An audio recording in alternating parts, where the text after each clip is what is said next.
रहमतुल्लाहि व बरकातुहू। Dear viewers, आपको खुशामदीद कहते हैं अपने YouTube channel learn on a budget of time में। व्यूअर्स, हमने अपने लास्ट सेशन में आपसे बात की थी पाइथन डिक्शनरीज के मुतालिक। आज हम गुफ्तगू करेंगे Python if then else statements के मुतालिक। इफ़ देन एल्स स्टेटमेंट्स जिस तरह किसी भी दूसरी लैंग्वेज में बहुत अहमियत की हामिल स्टेटमेंट्स होती हैं, जिनकी मदद से हम कंडीशनली अपने कोड को एग्जीक्यूट करते हैं, इसी तरह पाइथन में भी इसको यूज़ किया जाता है। लेकिन पाइथन में इसको यूज़ करने का तरीका थोड़ा सा डिफरेंट है बजाय इसके कि किसी दूसरी लैंग्वेज में यूज़ किया जाए। आगे बढ़ने से पहले हम अपने चैनल पर आने वाले नए साथियों को खुशामदीद कहते हैं और उनसे गुजारिश करते हैं कि अगर ये वीडियो पसंद आती है तो हमारे चैनल को सब्सक्राइब करें, बेल आइकन प्रेस कीजिए, शेयर कीजिए ताकि ज़्यादा से ज़्यादा लोग इन वीडियोस से इस्तेफादा हासिल कर सकें। तो आइए चलते हैं, देखते हैं कि पाइथन में इफ़ देन एल्स को किस तरह से इस्तेमाल किया जाता है। बिस्मिल्लाहिर्रहमानिर्रहीम। सबसे पहले हम चलते हैं अपने रूट वर्किंग फोल्डर की तरफ। वर्किंग फोल्डर में जाने के बाद हमारा सबसे पहला काम अपनी नोटबुक को स्टार्ट करना है। तो आइए नोटबुक स्टार्ट करते हैं।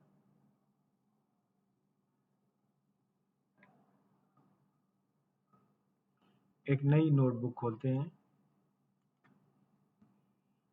पाइथन 3 इन्वायरमेंट में। सबसे पहला काम नोटबुक खुलने के बाद मैंने आपको बताया था कि अपनी बुक का नाम चेंज कीजिए।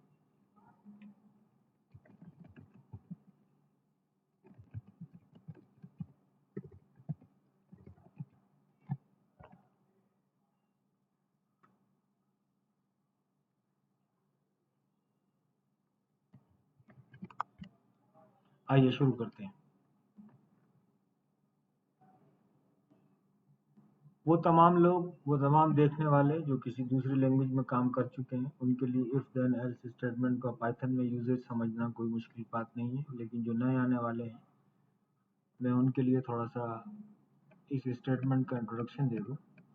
देखिए, इफ़ देन स्टेटमेंट बिल्कुल इसी तरह है जैसे कि आपकी आम रोज़मर्रा ज़िंदगी में आप किसी कंडीशन के मुतालिक सोचते हैं कि अगर इस तरह हुआ तो हमें जवाबन इस तरह करना है, अगर ये बात इस तरह से ट्रू हो जाती है तो हमें इस तरह से करना है, अगर ये नहीं होता तो ये करना है, ये नहीं होता ये तो हमें ये करना है। यानी कि मल्टीपल ऑप्शंस और मल्टीपल चॉइसेस आपके सामने हैं, उनमें से किसी एक चॉइस के ऊपर आपको फैसला करना है। बाज़ औक़ात एक चॉइस की जगह आपके पास मल्टीपल चॉइसेस एक ही वक्त में होती हैं जिनके ऊपर आपको डिसाइड करना होता है। आइए हम एग्जाम्पल से समझते हैं कि किस तरह से इसको इस्तेमाल किया जाता है। पाइथन में इफ़ लिखने के लिए हम सिंपल इफ़ वर्ड का इस्तेमाल करते हैं। For example, if true then print something. आइए इसको रन करके देखते हैं कि क्या प्रिंट होता है। हमने इसे कहा कि अगर कंडीशन ट्रू है तो इस लाइन ऑफ कोड को जिसमें प्रिंट लिखा हुआ है इसको एग्जीक्यूट कर दें। तो बाय डिफ़ॉल्ट कंडीशन ट्रू थी, सिस्टम ने इस लाइन ऑफ कोड को एग्जीक्यूट किया और समथिंग प्रिंट करके स्क्रीन के ऊपर दिखा दिया। लेकिन अगर मैं इसको इस तरह से लिखूं, if false then print something, condition false नहीं थी, बाय डिफ़ॉल्ट कंडीशन ट्रू होती है। इफ देन में जितनी भी कंडीशंस हम अप्लाई करते हैं, बिलाखिर उन कंडीशंस का रिजल्ट ट्रू या फॉल्स ही होता है।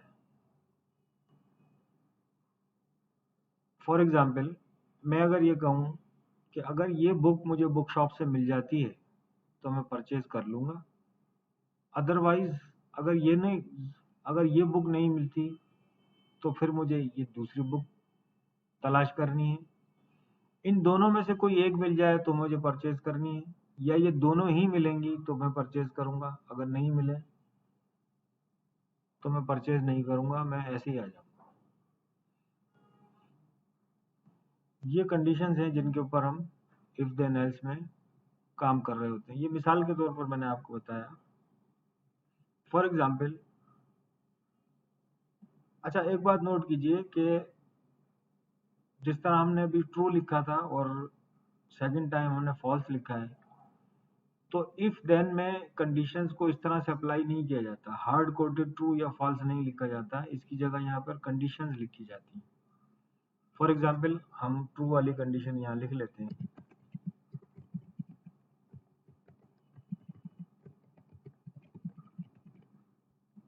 देखिए इसको रन करते हैं, ये प्रिंट हुआ। हम ऊपर वाले सेल को रन करते हैं, कुछ प्रिंट नहीं।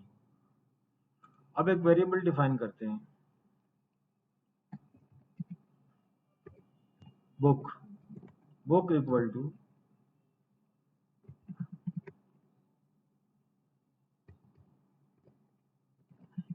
उर्दू। अब मैं इस पर कंडीशन अप्लाई करता हूँ, if book double equal to Urdu then print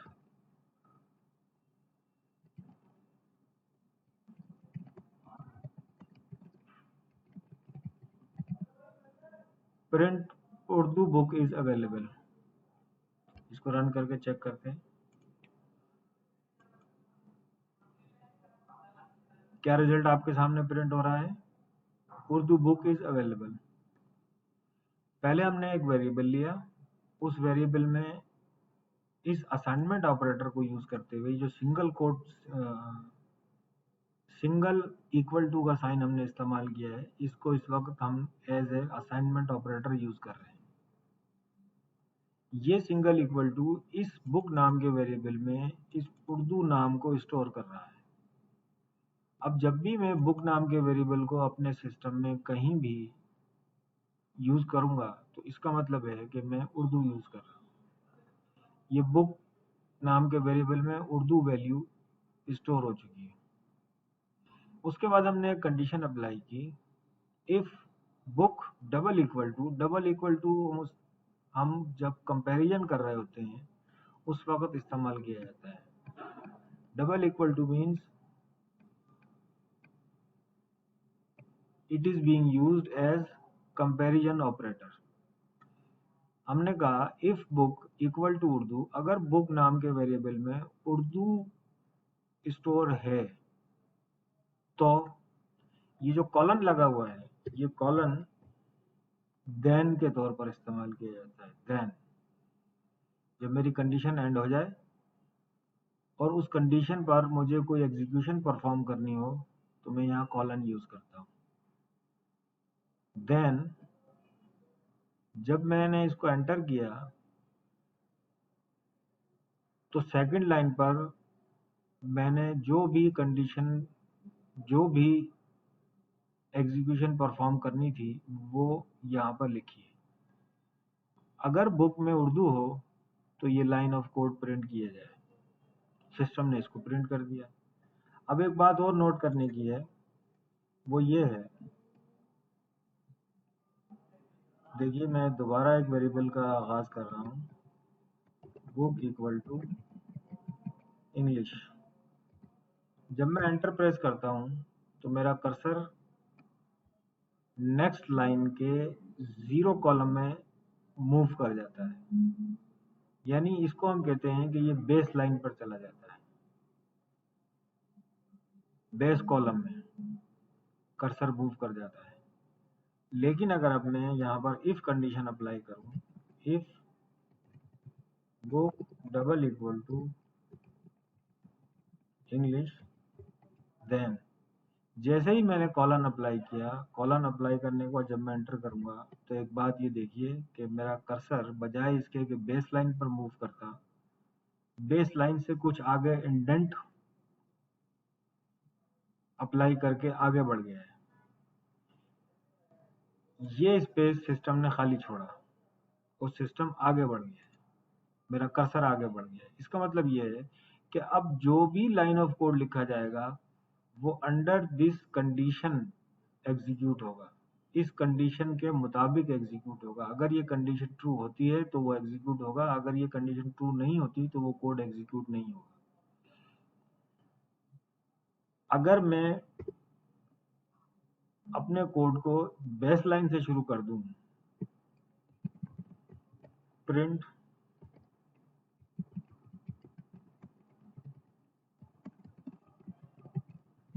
English book is available, और अब मैं इस कोड को रन करूं तो देखिए क्या होता है। सिस्टम मुझे एरर शो करता है, और एरर क्या है? Indentation error, expected an indented block. System expect ये कर रहा था कि इफ कंडीशन के बाद यूजर को अगली लाइन ऑफ कोड इंडेंटेड लिखनी चाहिए थी, लेकिन यूजर ने इंडेंटेड नहीं लिखी, लिहाजा इस कंडीशन के ट्रू होने पर सिस्टम के पास एग्जीक्यूट करने के लिए कुछ नहीं है। अब अगर मैं इस प्रिंट को आगे इंडेंट कर दूं और अब इस कोड को रन करूं, देखिए इंग्लिश बुक इज अवेलेबल। अब अगर मैंने ये सोचा है कि अगर इंग्लिश बुक मिल जाती है तो मुझे खरीदनी है, लेकिन अगर इंग्लिश नहीं मिलती और उर्दू बुक मिल जाती है तो मुझे वो ले लेनी है, तो अब मेरे पास आ गई एक और कंडीशन। दूसरी कंडीशन स्टार्ट करने के लिए मुझे दोबारा अपनी बेस लाइन पर जाना। बेस लाइन पर जाने के लिए हमने बैक स्पेस प्रेस किया, कर्सर बेस लाइन पे आ गया। अब सेकंड कंडीशन को किस तरह से अप्लाई किया जाता है? सेकंड कंडीशन अप्लाई करने के लिए हम यूज करते हैं elif. Elif elif means else if, इसके अलावा अगर कुछ हो। वो क्या कंडीशन है? Book double equal to Urdu, then print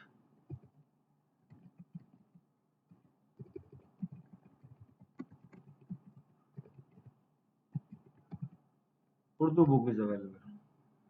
अब देखिए इस कोड को रन करते हैं। क्योंकि बुक नाम के वेरिएबल में इंग्लिश स्टोर्ड है, तो पहली कंडीशन ट्रू हुई। सिस्टम ने हमें पहली कंडीशन ट्रू करने के बाद पहला लाइन ऑफ कोड एग्जीक्यूट कर दिया। लेकिन अगर मैं इस वेरिएबल में उर्दू स्टोर कर दूं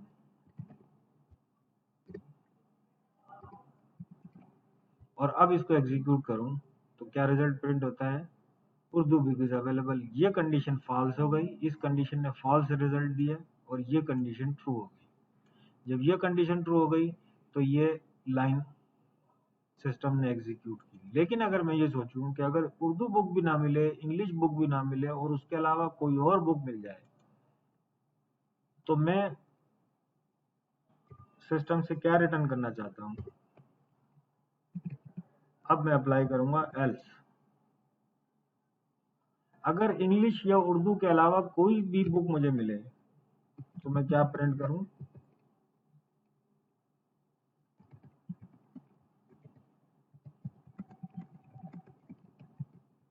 both books are not available. अब मैं यहां पर लिख देता हूं मैथ। अब देखिए क्या होगा, both books are not available. Books नाम के वेरिएबल में मैथमेटिक्स स्टोर्ड था। मैंने कंडीशन जो लगाई थी वो ये थी कि अगर बुक इंग्लिश हो तो ये प्रिंट करना है, अगर बुक उर्दू हो तो ये प्रिंट करना है, उसके अलावा कोई भी बुक हो तो ये प्रिंट कर देना है।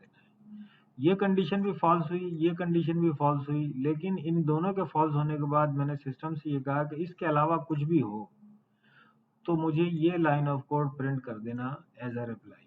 तो सिस्टम ने एज अ रिप्लाई मुझे ये third line of code execute करके मैसेज प्रिंट करके दिखा दिया। उम्मीद है आप समझ गए होंगे कि कंडीशंस को किस तरह से अप्लाई किया जाता है। इसी तरह से हम इन कंडीशंस को ट्वाइस भी यूज कर सकते हैं। फॉर एग्जाम्पल, एक ही लाइन में मैं दो कंडीशंस भी अप्लाई कर सकता हूँ। दो कंडीशन अप्लाई करने के लिए हम यूज करते हैं एंड या और। इनको किस तरह से इस्तेमाल करेंगे ये मैं हम आपको बताते हैं। Book 2 is equal to English. अब अभी तक तो हम एक वेरिएबल के साथ मैचिंग परफॉर्म कर रहे थे, अब हम दो वेरिएबल्स के साथ मैचिंग परफॉर्म करते हैं। अब मैं कहता हूं if book equal to English and book 2 equal to math,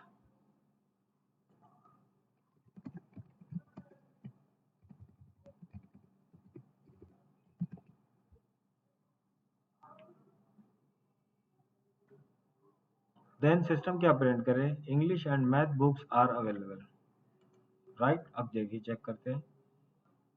ऐसी सूरत में क्या होगा कि ये कंडीशन, ये जो प्रिंट स्टेटमेंट है ये उसी सूरत में एग्जीक्यूट होगी जब ये दोनों कंडीशंस ट्रू होंगी, जब ये दोनों कंडीशंस ट्रू रिटर्न करेंगी। ये आपके पास इंग्लिश बुक भी अवेलेबल हो और बुक 2 में मैथ भी अवेलेबल हो, अगर मैं इन दोनों में से किसी एक को भी चेंज कर दूंगा तो ये कंडीशन फॉल्स रिटर्न करेगी।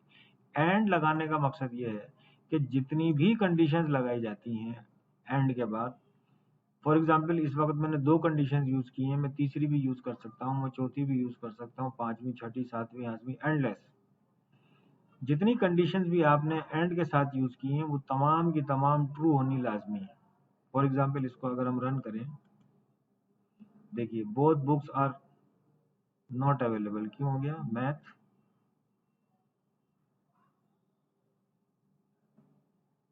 बुक इक्वल टू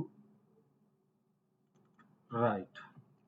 हमें यहाँ पर लिखना चाहिए था मैथ और यहाँ लिखना चाहिए था English.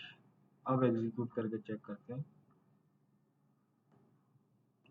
English and math books are available. दोनों कंडीशंस जब ट्रू हुई तो सिस्टम ने इस लाइन ऑफ कोड को एग्जीक्यूट किया। अब अगर मैं यहाँ पर लिख दूं उर्दू, अब इसको रन करूं तो ये कंडीशन फेल हो जाएगी, उर्दू बुक इज अवेलेबल। अब देखिए ये कंडीशन फेल हुई, सिस्टम नीचे उतरा, सिस्टम ने नीचे आके ये देखा कि बुक नाम के वेरिएबल के अंदर क्या है, बुक नाम के वेरिएबल के अंदर उर्दू स्टोर्ड है, तो Urdu book is available, system ने ये मैसेज दिया। अब अगर मैं ये कह दूं if book equal to Urdu और बुक 2 इक्वल टू इंग्लिश,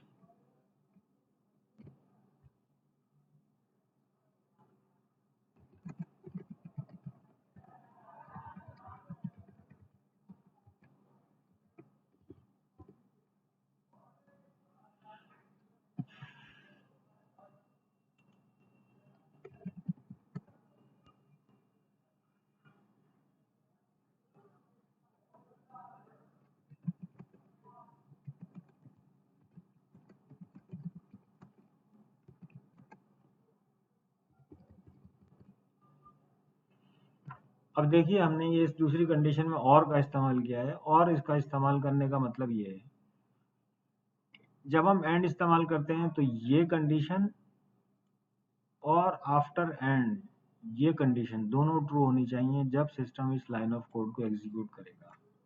लेकिन अगर मैं एंड की जगह और इस्तेमाल करता हूं तो पहली कंडीशन और दूसरी कंडीशन इन दोनों में से कोई एक भी ट्रू हो गई तो सिस्टम इस लाइन ऑफ कोड को एग्जीक्यूट कर देगा। देखिए हमारे पास बुक नाम के वेरिएबल में उर्दू स्टोर्ड है, बुक 2 नाम के वेरिएबल में इंग्लिश स्टोर्ड है,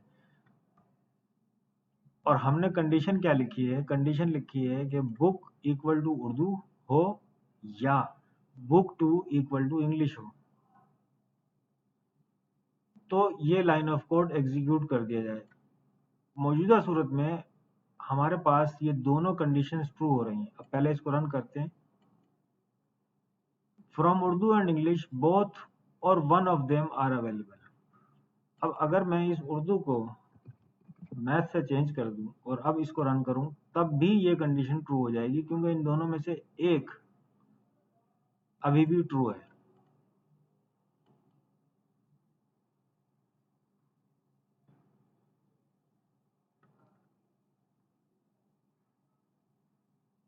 यहाँ हम लिख देते हैं उर्दू।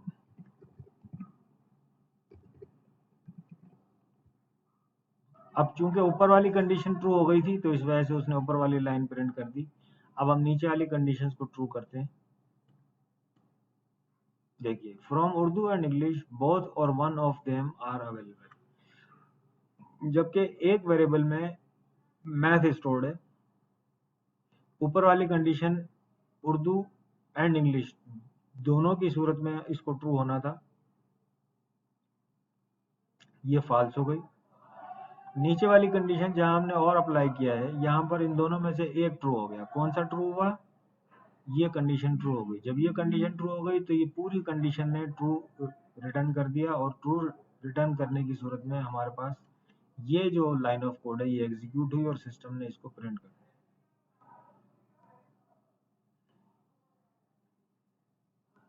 इसी तरह से हम इफ देन एल्स में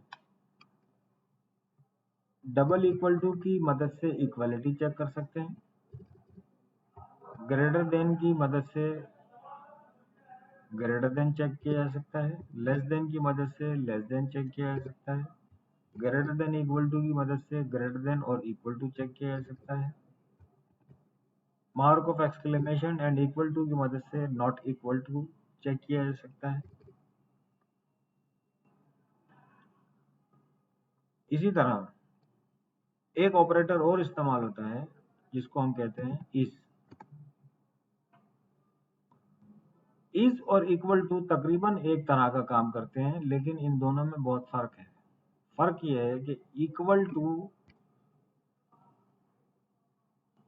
ये जो डबल इक्वल टू है, ये डबल इक्वल टू ऑब्जेक्ट की वैल्यूज को चेक कर रहा होता है, जबकि इज ऑब्जेक्ट को इटसेल्फ चेक कर रहा होता है। फॉर एग्जाम्पल, एक वेरिएबल हम डिफाइन करें ए और उसके अंदर एक लिस्ट बनाते हैं 1 2 3 बी,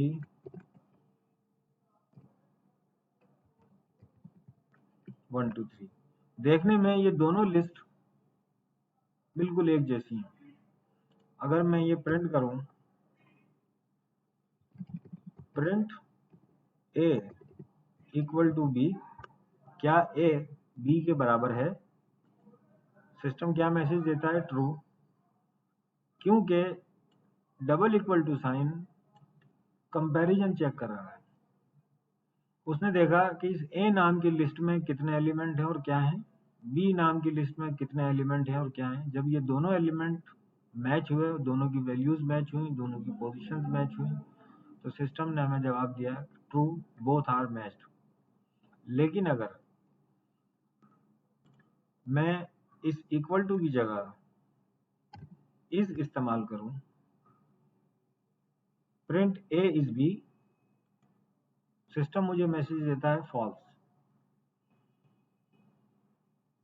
बज़ाहिर देखने में दोनों एक जैसी बातें हैं। पिछली स्टेटमेंट में हम सिस्टम से ये पूछ रहे थे कि क्या ए के बराबर है बी, अब हम पूछ रहे हैं कि क्या ए बी है। तो इस सूरत में सिस्टम हमें जवाब देता है फॉल्स, ए बी नहीं है। उसकी वजह क्या है? अब देखिए, मैं आपको प्रिंट करके दिखाता हूँ इसकी वजह क्या है। Print ID of A, print ID of B.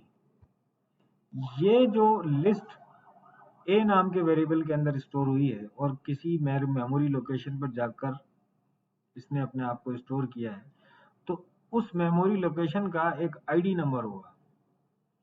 इन दोनों ऑब्जेक्ट्स का आईडी नंबर मुख्तलिफ होगा। देखिए, इन दोनों ऑब्जेक्ट्स का आईडी मुख्तलिफ है। इस वजह से इस ऑपरेटर ने मुझे फॉल्स रिटर्न किया कि ये दोनों ऑब्जेक्ट्स ही अलग हैं, तो लिहाजा ये कैसे हो सकता है कि ए बी हो जाए। लेकिन अगर मैं बी के अंदर एक नई लिस्ट बनाने के बजाय ए स्टोर करा दूं, पहले मैं ए में एक लिस्ट मैंने जनरेट की और फिर बी, इस ए की मदद से एक और लिस्ट जनरेट की जो कि बी के नाम से है। बज़ाहिर देखने में ये दोनों लिस्ट्स हैं। अगर मैं इन दोनों लिस्ट को प्रिंट करता हूँ, देखिए दोनों लिस्ट प्रिंट हो गई, एक ए और दूसरी बी। अब अगर मैं सिस्टम से पूछूं कि ए और बी के आईडीज क्या हैं, तो अब देखिए आईडीज में क्या डिफरेंस आपको नजर आता है। हम नीचे वाली सेल में इसको एग्जीक्यूट करते हैं। देखिए बोथ आईडीज आर सेम। अब अगर मैं सिस्टम से पूछूं कि प्रिंट ए इज बी, अब सिस्टम मुझे क्या रिप्लाई करता है,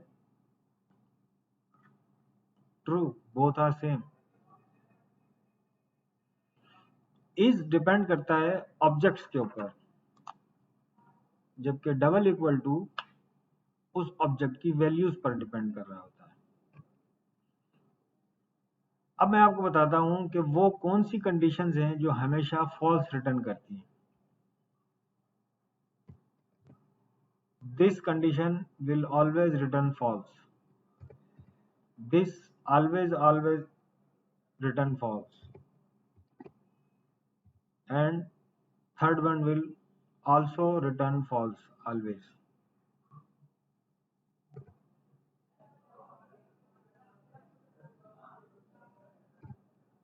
This condition is always return false. How? आइए चेक करते हैं।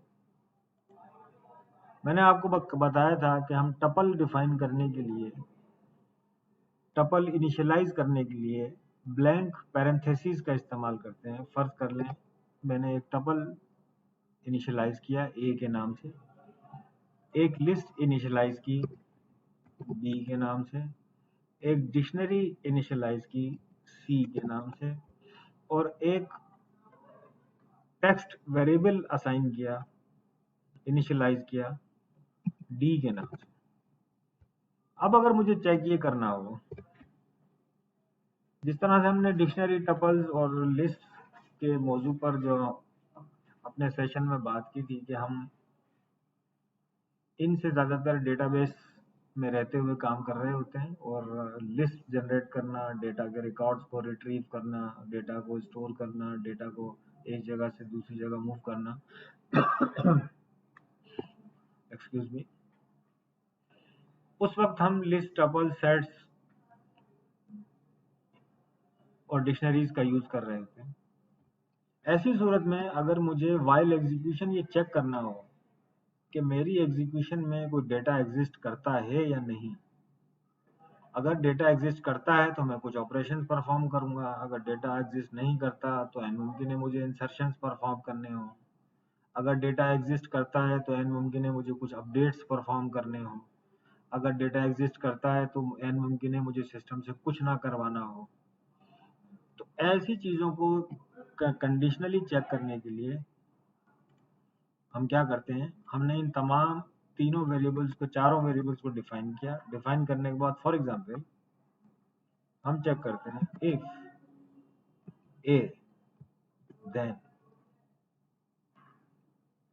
इफ ए मीन कि क्या ए में कोई वैल्यू है, अगर वैल्यू होगी तो ये ट्रू रिटर्न करेगा, अगर वैल्यू नहीं है, ए हमारा क्या है, ए एक टपल है, अगर ए में कोई वैल्यू होगी तो ये ट्रू रिटर्न करेगा, अगर नहीं होगी तो फॉल्स रिटर्न करेगा। अब मैं हम इससे कहते हैं अगर ए में कुछ है, print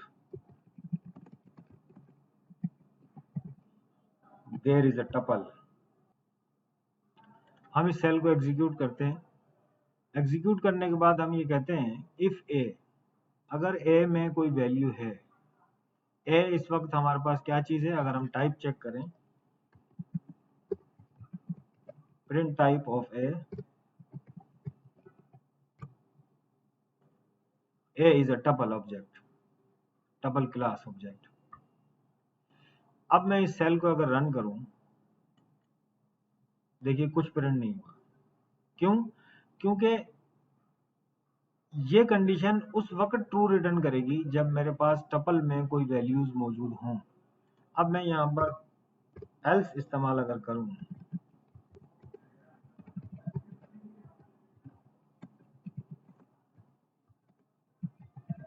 no data in tuple, अगर मेरे बनाए हुए टपल में कोई डेटा है तो मुझे ये वाली लाइन प्रिंट करके दिखाओ, लेकिन अगर डेटा नहीं है, रिजल्ट फॉल्स आता है, तो ये लाइन प्रिंट करके दिखाओ। देखिए इसको एग्जीक्यूट करके चेक करते हैं। No data in tuple. Why? Because there is no data in tuple. अब मैं इस टपल में कोई डेटा डिफाइन अगर कर दूं,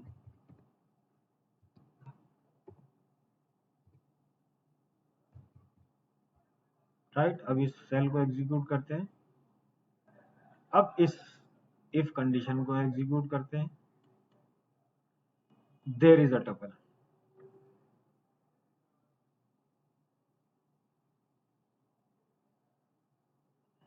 राइट। उम्मीद है आपकी समझ में आई होगी बात। अगर नहीं समझ में आती तो कमेंट सेक्शन में आप बिला झिझक हमसे सवाल पूछ सकते हैं। मैं कोशिश करूंगा कि जल्द से जल्द आपके सवालों के जवाब दे सकूं। इसी तरह इफ बी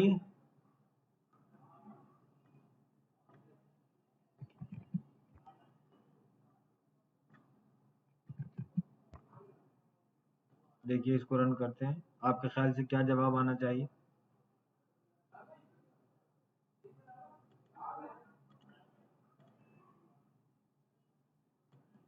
चेक कीजिए, नो डेटा इन लिस्ट।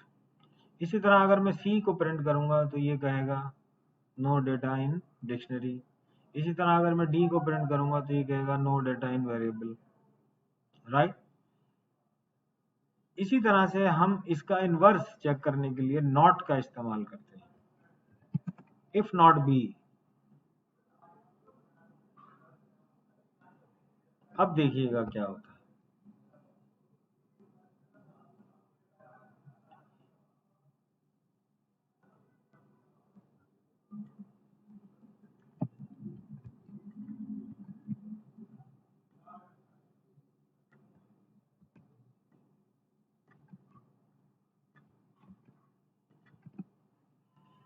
अब चेक कीजिए, अब मैंने अपनी कंडीशन को उल्टा किया है।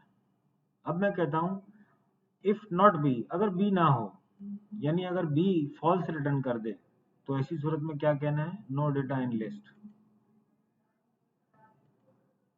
No data in list. लेकिन अगर बी में डेटा होगा तो सिस्टम क्या प्रिंट करेगा? There is a list, right. तो इज, तो नॉट या विदाउट नॉट, अगर नॉट चेक किया जाता है फॉल्स कंडीशन के ट्रू होने की सूरत, नॉट इस्तेमाल किया जाता है फॉल्स कंडीशन अगर ट्रू हो जाए, तो उस वक्त सिस्टम से हमें क्या एग्जीक्यूट करवाना है उस वक्त। और अगर हम नॉट ना लगाएं तो हमेशा ये कंडीशन उस वक्त एग्जीक्यूट होगी जब बी में कोई डेटा मौजूद होगा। नॉट की कंडीशन यहाँ एल्स में चली जाएगी नीचे। उम्मीद है इस सेशन में जो भी कुछ बताया गया आपको समझ में आया होगा। अगर नहीं समझ में आया, किसी किस्म की मुश्किल का सामना है, तो कमेंट सेक्शन में अपने कमेंट्स का इज़हार ज़रूर कीजिए। मुझे बड़ी खुशी होगी कि अगर मैं आपके कमेंट्स का जवाब दूं। अगर आपको कोई खामी नज़र आती है तो उसको आइडेंटिफाई कीजिए, ताकि हम अपनी खामियों को दूर कर सकें और बेहतर से बेहतर सेशंस आपकी खिदमत में पेश कर सकें। चैनल को सब्सक्राइब कीजिए, शेयर कीजिए। जो जो हम आगे बढ़ते रहेंगे, हमारी कंडीशंस, लूप्स, डेटा बेस के साथ जितने ऑपरेशन हमें परफॉर्म करने हैं, वो तमाम चीज़ें, तो आपकी दिलचस्पियाँ बढ़ती चली जाएंगी। शौक के साथ आगे बढ़िए, कोशिश कीजिए कि हमारे साथ रहें। जिन लोगों ने पिछली वीडियोस नहीं देखी या उनसे मिस हो गई हैं, तो वीडियो के डिस्क्रिप्शन में आपको उनके लिंक्स मिल जाएंगे। आप उन वीडियोस को ज़रूर देखिए ताकि आप हमारे साथ शामिल हो सकें और चीज़ों को साथ लेके आगे बढ़ सकें। शुक्रिया। मुलाकात होती है आपसे नेक्स्ट वीडियो में, जिसमें हम लूप्स के मुतालिक बात करेंगे। तब तक के लिए अल्लाह हाफिज़।